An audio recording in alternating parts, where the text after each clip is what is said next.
এই কি করতেছস তুই? স্যার গাড়িটা একটু মুছে দিতেছি। আমি তোমার বলছি গাড়ি মোছার জন্য। নাম না কম নাই, 5-10 মিনিট লাগবে স্যার, আমি একটু মুছে দিতেছি। বাধ্য মোছা লাগবো না। স্যার স্যার গাড়ি মুছে দিলে আপনি যে 10-20 টাকা দিবেন, ওইটাই তো হয়ে যাবে আমার ওষুধ কেনার টাকা।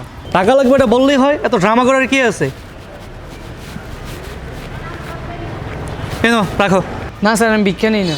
আরে ভিক্ষা না, তুমি না বলো তোমার আমার ওষুধ কিনতে টাকা লাগবে। না স্যার, যা কামামো নিজের পরিশ্রম দিয়ে কামামো, আমার পরিশ্রম হয়তো আপনার প্রয়োজন নেই।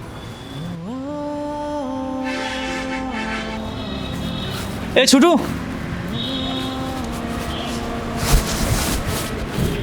তুমি কি আশেপাশে থাকো নাকি? জি স্যার, ওই বস্তিতে থাকি। ওই বস্তিতে? তোমার বাবা কি করে? বাবা স্যার, বাবা তো জন্মের আগেই মারা গেছে, দেখি নেই।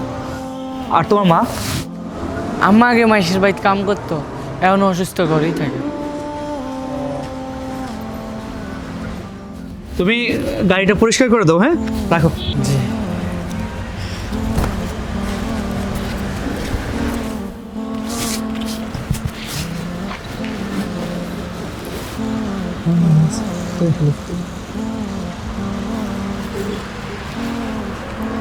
এই ছুটু, তুমি এগুলো করে দিনে কত কামাও? স্যার দৈনিক 1-150 টাকা। 1-150 টাকা? জি স্যার। আচ্ছা তোমার আমি একটা চাকরি দিব, চাকরি করবা? স্যার পড়ালেখা করি না, কে চাকরি দিব? আরে ওই রকম চাকরি না, তোমার কাজ হচ্ছে প্রত্যেকদিন এসে আমার গাড়িটা ভালো করে মুছে দিয়ে যাবে, ঠিক আছে? আমি তোমার মাসে 10,000 টাকা দিব, ঠিক আছে? জি স্যার। আচ্ছা ঠিক আছে। আর উপরে আইসো, কাজ শেষ করে তোমার আমার জন্য ওষুধের কিছু টাকা পয়সা দিব, নিয়ে যেও, হ্যাঁ? আচ্ছা ঠিক আছে, কাজ করো। সাময়িক দান হয়তো অভাব মেটায়, কিন্তু দরিদ্র দূর করে না।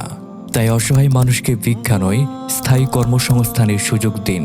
মনে রাখবেন, কারো প্রতি দয়ার চেয়ে তাকে স্বাবলম্বী করে তোলা অনেক বেশি মহত্বের, যা তাকে আজীবন সম্মানের সাথে বেঁচে থাকার পথ দেখাবে।